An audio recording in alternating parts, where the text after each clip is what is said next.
শ্রদ্ধেয় শিক্ষক মণ্ডলী, সম্মানিত ভিউয়ার্স ও ভালোবাসার শিক্ষার্থী বন্ধুরা, আশা করি সবাই ভালো আছেন। আজকের ভিডিওতে আমি আপনাদেরকে দেখিয়ে দিচ্ছি 2025 সালের সরকারি ও বেসরকারি কলেজ সমূহের বাৎসরিক ছুটির তালিকা ও শিক্ষাপঞ্জি।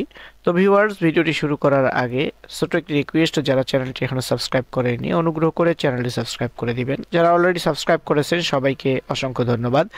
তো ভিউয়ার্স, দেখতেই পাচ্ছেন যে 5 জানুয়ারি স্বীকৃত সরকারি ও বেসরকারি কলেজ সমূহে 2025 সালের, অর্থাৎ বাংলায় হচ্ছে 1431 থেকে 1432 বঙ্গাব্দ বাৎসরিক ছুটির তালিকা মন্ত্রণালয়ের অনুমোদন জ্ঞাপন করা হলো। এটা মন্ত্রণালয়ের অনুমোদন ক্রমে ছুটির তালিকাটি প্রণয়ন করা হয়েছে।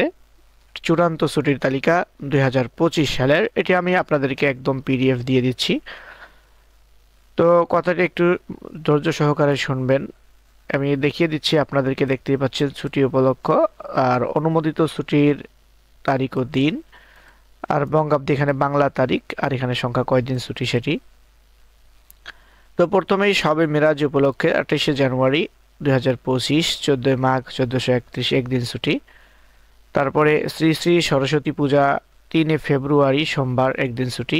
মাঘী পূর্ণিমা 11 ফেব্রুয়ারি, এখানে একদিন ছুটি। শবে বরাত 15 ফেব্রুয়ারি ছুটি নাই, অর্থাৎ সাপ্তাহিক ছুটিতে পড়েছে। তারপরে শহীদ দিবস, আন্তর্জাতিক মাতৃভাষা দিবস, এখানেও সরকারি অর্থাৎ সাপ্তাহিক ছুটির মধ্যে পড়েছে। তো এইভাবে সর্বমোট যেটা সর্বোচ্চ ছুটি সেটা হচ্ছে পবিত্র রমজান, দোলন যাত্রা 14 মার্চ, স্বাধীনতা ও জাতীয় দিবস 26শে মার্চ, জুমাতুল বিদা 28শে মার্চ, সবই কদর 28শে মার্চ, ঈদুল ফিতর 31শে মার্চ ও গ্রীষ্মকালীন অবকাশ সব মিলিয়ে 2 মার্চ রবিবার 2025 থেকে 3 এপ্রিল বৃহস্পতিবার 2025 পর্যন্ত মোট 25 দিন ছুটি কলেজের জন্য নির্ধারণ করা হয়েছে।